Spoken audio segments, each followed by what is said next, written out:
La rubrica Friuli Lavoro è offerta da MAV, Men at Work.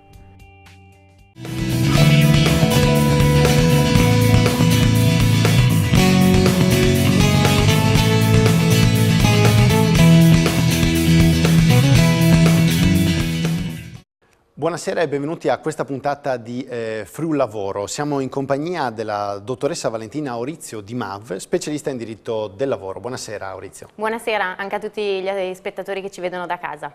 Buonasera. Allora, parliamo della procedura che riguarda le dimissioni. In particolar modo l'articolo 26 del decreto legislativo 151/2015 ha previsto, a decorrere dal 12 marzo 2016, un cambiamento per la procedura delle dimissioni. Quali cambiamenti in particolare, Aurizio? Sì, ha introdotto un nuovo sistema per rendere le dimissioni assolutamente telematico, quindi si è passati da un sistema cartaceo e di convalida delle dimissioni ad un sistema di trasmissione esclusivamente telematico. Quindi oggi un lavoratore dipendente che si vuole dimettere come deve fare? Ad oggi un lavoratore che si vuole dimettere può accedere direttamente al portale dell'INPS attraverso il suo codice personale e rendere in autonomia le dimissioni, oppure farsi assistere da uno dei soggetti a ciò autorizzati, quali ad esempio i patronati, le organizzazioni sindacali o gli enti territoriali a ciò competenti, o anche i consulenti del lavoro.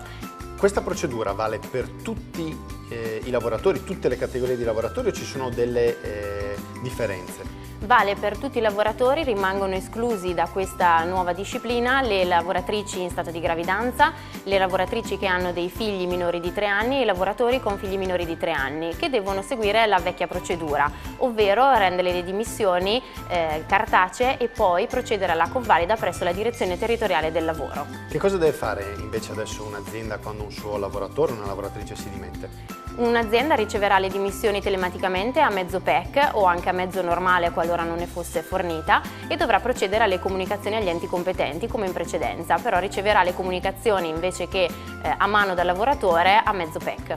Con questa nuova procedura, secondo lei, dottoressa Aurizio, si limiterà o si ridurrà proprio a zero il rischio delle cosiddette dimissioni spintanee, cioè quelle in cui era il datore di lavoro a spingere, a invitare fortemente e caldamente il lavoratore a dimettersi invece di licenziarlo? Beh, con questa nuova procedura sicuramente c'è un'autonomia del lavoratore nel rendere le dimissioni oppure un sostegno da parte di un ente a ciò preposto, quindi non c'è più un confronto diretto tra lavoratore e datore di lavoro e sicuramente il lavoratore è più spontaneo nel renderle e si sente più tutelato anche nei confronti di un soggetto che interviene neutro, quale può essere un patronato o un consulente che lo supporta. Quindi fondamentalmente è per questo che si è complicato, fra virgolette, così le dimissioni dei lavoratori?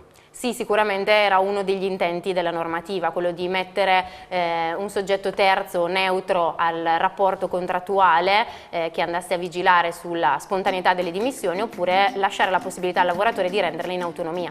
Grazie mille dottoressa Aurizio per questo suo contributo e ci vedremo presto in un'altra puntata di Friuli Lavoro all'interno di Friuli Economy. Grazie a voi. Grazie.